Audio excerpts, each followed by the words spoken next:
अस्सलाम वालेकुम नाजरीन, मैं सरदन जी शाकिर और आप देख रहे हैं CNN न्यूज़ HD। खबर है, थाना रुडाला रोड के इलाके में मुबैना पुलिस मुकाबला हुआ। पुलिस मुकाबले में एक खतरनाक डाकू जख्मी, 4 फरार होने में कामयाब।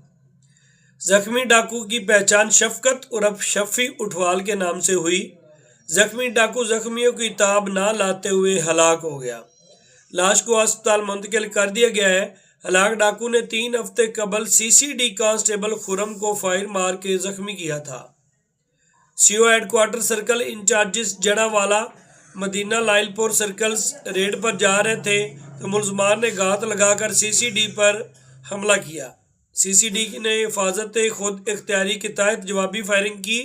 ज़राए के मुताबिक 1 घंटे तक फायरिंग का तबादला होता रहा। जब 1 घंटे तक फायरिंग का तबादला होता रहा तो उसी दौरान एक मुलजिम जख्मी हालत में पाया गया। मुबैना पुलिस मुकाबला में थाना रुडाला रोड के इलाका 356 गांव पतले के करीब हुआ। लाश को पोस्टमार्टम के लिए अस्पताल मुंतकिल कर दिया गया। मजीद अपडेट के लिए देखते रहिए CNN न्यूज़ HD।